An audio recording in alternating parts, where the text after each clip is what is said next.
Hello everyone, welcome to क्यारा success short. क्यारा success short में आप सभी का बहुत बहुत स्वागत है। आज है 17 सितंबर और UP triple S C junior assistant 2016 के जो इंटरव्यूज़ चल रहे हैं उनमें आज तीसरा दिन है। और साथ में पहले तो ये बताना चाहूँगी कि कुछ बातें ज़रूर से ध्यान दीजिएगा कि क्वेश्चंस तो बताए जा रहे हैं, तो इन क्वेश्चन पे डिपेंड मत रहिएगा कि जो क्वेश्चन पूछे जा रहे हैं वो रिपीट हो जाएंगे, ऐसा कोई ज़रूरी नहीं है।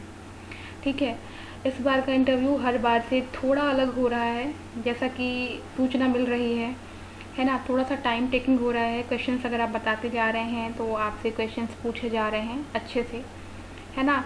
थोड़ा सा डीप जा करके भी क्वेश्चन पूछा जा रहा है, तो चीज़ों को समझिएगा, पैनिक मत होइएगा और एकदम ये मत सोचिएगा कि जो क्वेश्चन यहाँ पे कराए जा रहे हैं एकदम बस वही रट के चले गए, ऐसा नहीं है ना।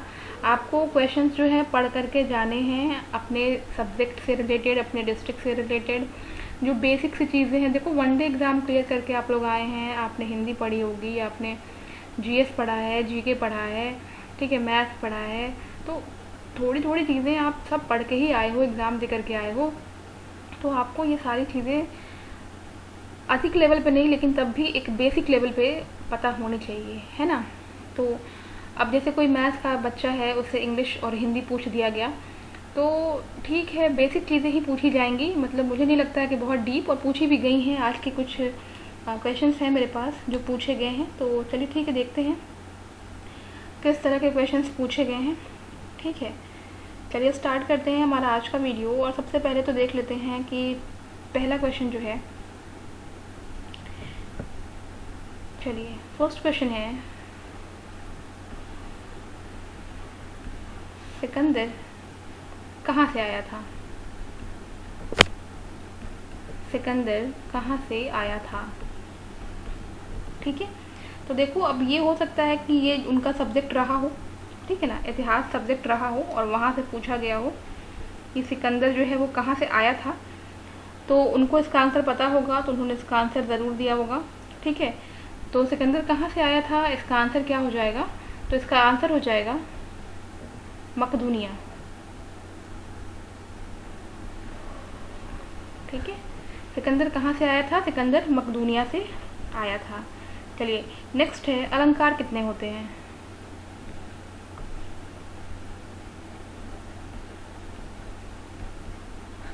अलंकार कितने हैं? ठीक है, तो अब अलंकार कितने हैं, तो अलंकार भी आपको बताना पड़ेगा कि अलंकार के कितने प्रकार हैं या अलंकार कितने होते हैं। तो चलिए इसका आंसर क्या हो जाएगा?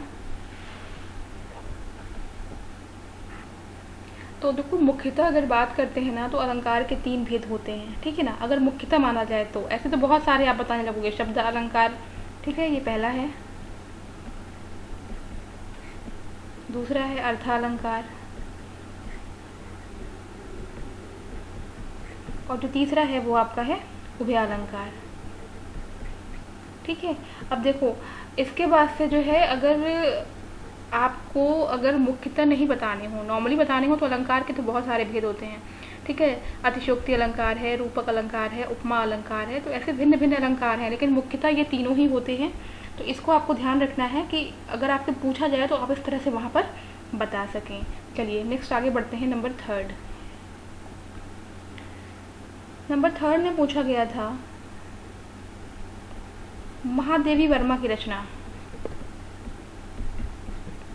महादेवी वर्मा की रचना। ठीक है, तो महादेवी वर्मा की रचना अगर आपको पता होगी तो आप बिल्कुल बताएं। ठीक है, तो महादेवी वर्मा की रचना चलिए देख लेते हैं। तो इनकी रचनाएं कौन कौन सी हैं? तो इनकी रचना है, रश्मि है एक, कोई दो बता दीजिएगा, या फिर अगर आपसे जितना पूछा जाए नंबर में। रश्मि है, नीरजा है महादेवी वर्मा की, ठीक है, और दीपशिखा भी है, प्रमुख रचनाओं में इनके दीपशिखा, यहाँ पे मात्रा होगी छोटी की, है ना, दीपशिखा। चलिए नेक्स्ट बढ़ते हैं नंबर 4 की तरफ। नंबर 4 में देखिए, भी आपसे रचना ही पूछा गया था, ठीक है, लेकिन जो पूछा गया था वो रचना थी मुंशी प्रेमचंद्र की।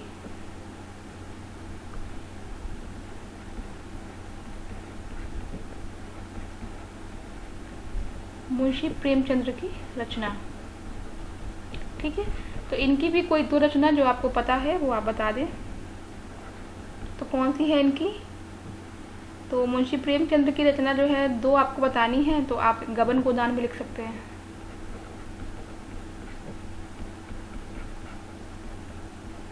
ठीक है, और इसके बाद से जयशंकर प्रसाद की रचना नंबर 5 पे, नंबर 5 पे जयशंकर प्रसाद की रचना।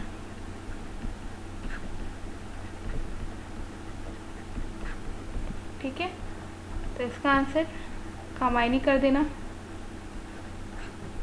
ठीक है, आंसू कर देना। नंबर 6, रेल मंत्री कौन है? ठीक है, नंबर 6 है आपका कि रेल मंत्री कौन है। तो कौन है रेल मंत्री? रेल मंत्री हैं ए वैष्णव।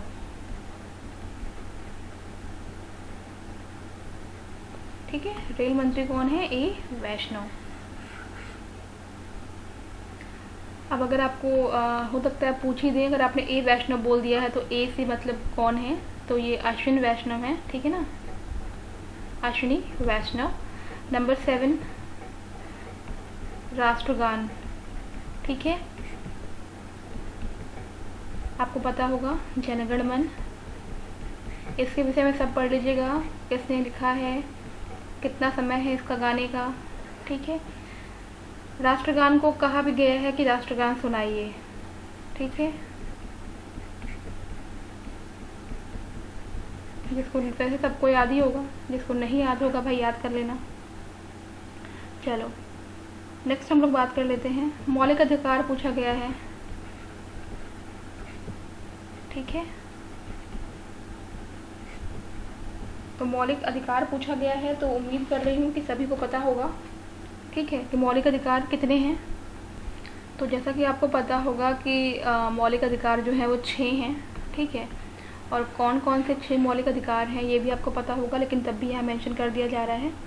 पहला है समानता का अधिकार। ठीक है, समानता का अधिकार। दूसरा है स्वतंत्रता का अधिकार।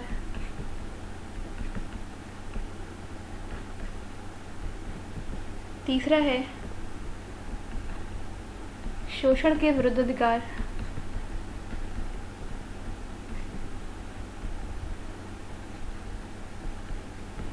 और चौथा है धार्मिक स्वतंत्रता का अधिकार।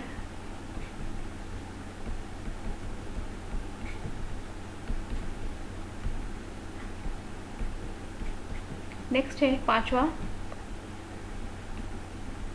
संस्कृति और शिक्षा संबंधी अधिकार। और शिक्षा संबंधी अधिकार।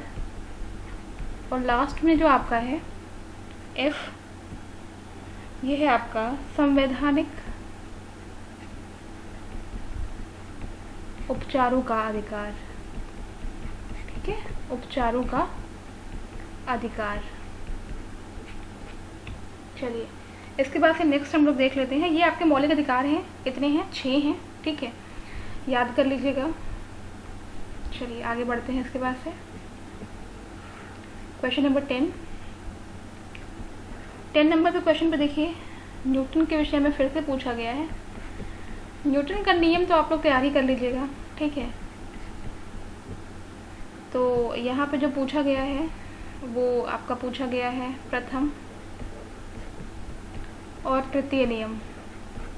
ठीक है, तो न्यूटन का नियम आप पढ़ लीजिएगा। ठीक है, साथ में देखिए ध्यान भी दीजिएगा कि न्यूटन का नियम जो है उसको जो है जड़त्व का नियम भी कहते हैं। ठीक है, और अगर पूछा जाए कि पहला नियम क्या है, जैसे पहला पूछा ही गया है, तो पहला नियम जो है मैं बस ओरल ही बता रही हूँ, आप लोग सुन लेना, सबको याद ही हो गया होगा कि अगर कोई वस्तु विरामावस्था में है तो वो तब तक विरामावस्था में रहती है जब तक कि उस पर कोई बाह्य बल ना लगा दिया जाए। ठीक है, और उसकी वर्तमान अवस्था में परिवर्तन ना किया जाए। और तृतीय नियम क्या होता है, तो ये नियम जो है आपका कि प्रत्येक क्रिया के बराबर परंतु विपरीत दिशा में प्रतिक्रिया होती है। ठीक है, तो ये न्यूटन का नियम है, इसको आप लोग ध्यान रखिएगा। ये प्रथम और तृतीय पूछा गया है, द्वितीय भी होता है। ठीक है, चलिए नंबर 11,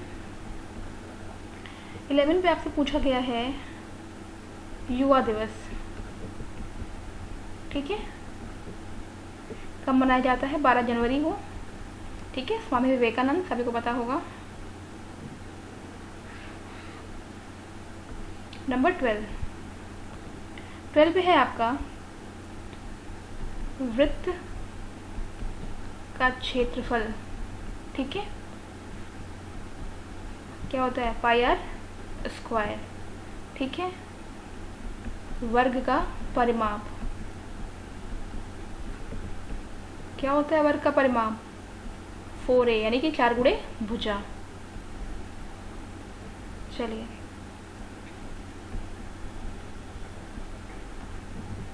नाइट्रिक एसिड का सूत्र, ठीक है, HNO3। नंबर 15 यहाँ से है आपका KMNO4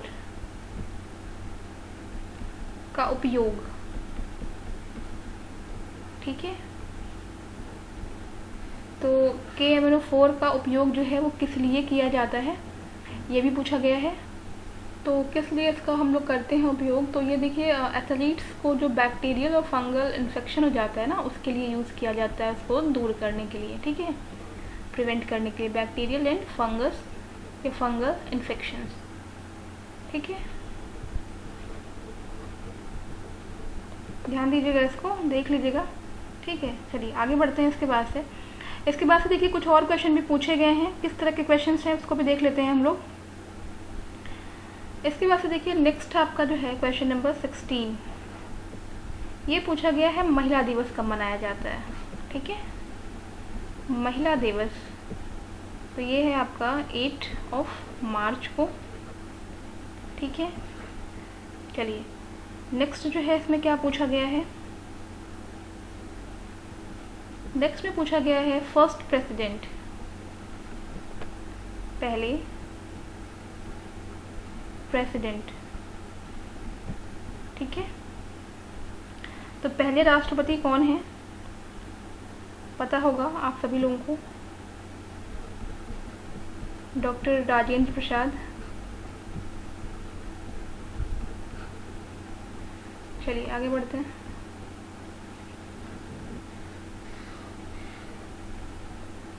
नेक्स्ट क्वेश्चन नंबर 18 है, समाज क्या है, ठीक है, समाज क्या है? तो इसका आंसर आप कर सकते हैं, समाज सामाजिक संबंधों का जाल है, ठीक है। आपके फेवरेट ऑथर कौन है? तो ये पर्सन टू पर्सन डिपेंड करेगा, ठीक है, कि फेवरेट ऑथर कौन है, और जो भी है फेवरेट ऑथर रहे उनकी 2 बुक या 2 रचनाएं, ठीक है। तो ये आप अपने अकॉर्डिंग, जो भी लैंग्वेज वाले बच्चे होंगे, लिटरेचर वाले बच्चे होंगे, वो देख लेंगे, ठीक है। स्टैचू ऑफ यूनिटी कहाँ पर है?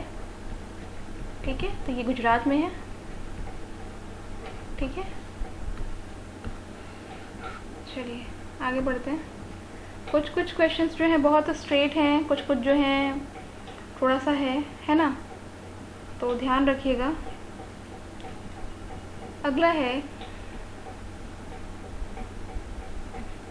कुशीनगर के डीएम, ठीक है। तो कुशीनगर के डीएम कौन है ये आपको पता होना चाहिए।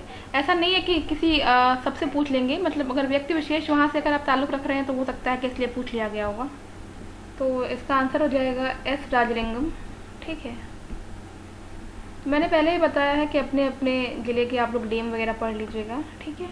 चलिए नंबर 23 पे गौतम बुद्ध के विषय में भी पूछा गया है, तो जो कि वहीं से रखते हैं ताल्लुक़, गौतम बुद्ध के विषय में, ठीक है। तो जो वहाँ से होंगे वो पढ़ेंगे अपना। नेक्स्ट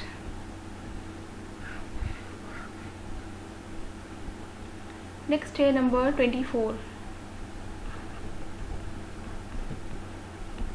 विधानसभा का चुनाव कैसे होता है?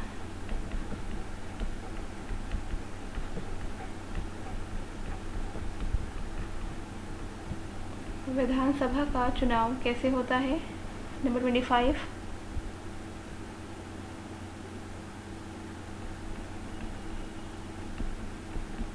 विधान परिषद।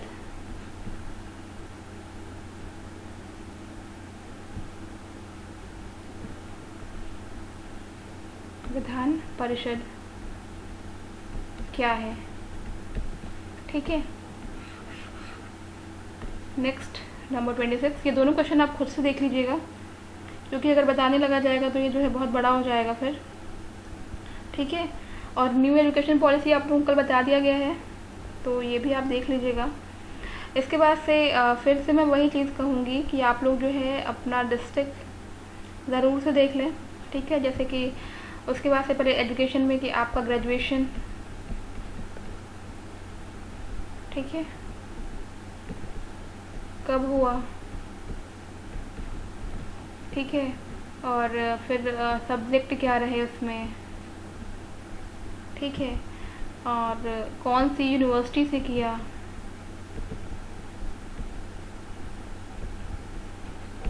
ठीक है। फिर नेक्स्ट जो है आपका होम डिस्ट्रिक्ट, आपका होम डिस्ट्रिक्ट, ठीक है।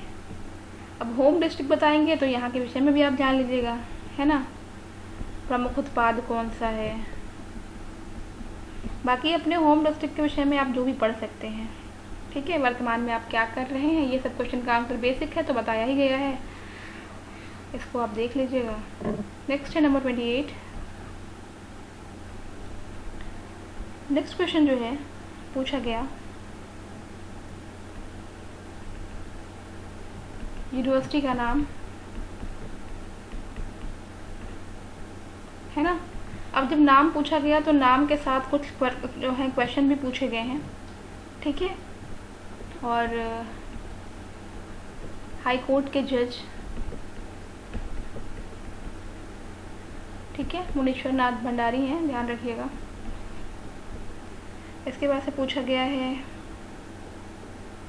प्रयागराज से, एक क्वेश्चन भी है इसमें, ठीक है, कि इलाहाबाद हाई कोर्ट को इलाहाबाद हाई कोर्ट ही कहते हैं कि प्रयागराज हाई कोर्ट कहते हैं, ठीक है। तो ध्यान रखिएगा इस क्वेश्चन को भी, जो लोग होंगे कि मतलब इलाहाबाद हाई कोर्ट को, इलाहाबाद जैसे नाम का परिवर्तन हुआ है, प्रयागराज हो गया है, तो प्रयागराज हाई कोर्ट कहते हैं कि इलाहाबाद हाई कोर्ट ही कहते हैं, तो ये क्वेश्चन भी पूछा गया है, ठीक है। तो इसको भी ध्यान रखिएगा कि इलाहाबाद हाई कोर्ट को इलाहाबाद हाई कोर्ट कहते हैं कि प्रयागराज, ठीक है। इस क्वेश्चन को मैं लिख नहीं रही हूँ, ये बस मैंने बता दिया है, अब अपने हिसाब से इसको देख लेंगे। चलिए आगे बढ़ते हैं। इसके बाद से ये भी पूछा जा रहा है आप लोग से कि टाइपिंग स्पीड कितनी है, तो सभी को पता होगी, तो इसको बताने का कोई विशेष मतलब नहीं है ना, कि टाइपिंग स्पीड जो है वो कितनी है आपकी, तो इसको ध्यान रखिएगा कि टाइपिंग स्पीड अपना जो है, जिसको पता होगा उसको पता ही होगा, ठीक है। और इसके बाद से नेक्स्ट जो है कुछ क्वेश्चन जो है कंप्यूटर के जैसे पूछे ही जा रहे हैं, तो कंप्यूटर के क्वेश्चन में देखो शॉर्टकट कीज़ मैंने बता दी हैं आप लोगों को, कल ही मैंने बताया था, ठीक है, कि शॉर्टकट कीज़ जो है आप पढ़ लेंगे। और कंप्यूटर में जो है आपके जो बेसिक है इसमें आपका टाइप्स ऑफ कंप्यूटर, ये मैं रोज़ ही बता रही हूँ, इनपुट आउटपुट डिवाइसेस,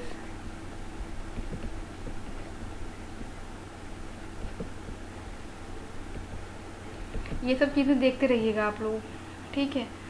तो इसी तरह से कुछ क्वेश्चंस जो है वो पूछे जा रहे हैं, बाकी नर्वस आप लोग ना हुए, और वहाँ पर जैसे भी क्वेश्चन पूछे जा रहे हैं उसको जो है ध्यान दें। और इंग्लिश में भी कुछ क्वेश्चंस आज उठे हैं, पार्ट ऑफ स्पीच, ठीक है, और कुछ डेफिनेशन जैसे नाउन प्रोनाउन, है ना, एडजेक्टिव, ये स्पेलिंग शायद गलत हो गई है, एक मिनट रुक जाओ, चलो, प्रोनाउन, ठीक है, एडजेक्टिव, एडवर्ब, ये पढ़ लेना ये सब, ठीक है। तो इतना कुछ है आज का, देखिएगा इसी हिसाब से सारे क्वेश्चंस जो हैं पूछे जा रहे हैं, ठीक है। कुछ लोगों से थोड़ा सा और डीप करके पूछ लिया जा रहा है, तो ठीक है, जैसे भी पूछा जा रहा है तो जितना हो पा रहा है उतना आप लोगों के लिए कर दिया जा रहा है। फ़िलहाल ये सब चीज़ें तैयार करिए, बाकी इस पर डिपेंड मत रहिए क्योंकि क्वेश्चंस बहुत कम रिपीट हो रहे हैं, है ना। ऐसा नहीं है कि जो उनसे पूछा गया वही आपसे भी पूछा जाएगा, तो रिपीटिशन की संभावना कम है, इसलिए अपना अपना पढ़ें, ठीक है। बाकी इससे आपको बस एक आइडिया लग रहा है कि हाँ किस तरह के क्वेश्चन पूछे जा रहे हैं, तो उसके लिए तैयार रहिएगा, ठीक है। तो चलिए मिलते हैं नेक्स्ट वीडियो में। Till then take care, bye bye. Video को लाइक ज़रूर कर दिया करिए, बार बार ये चीज़ ना कहनी पड़े कि वीडियो को लाइक कर दिया करो।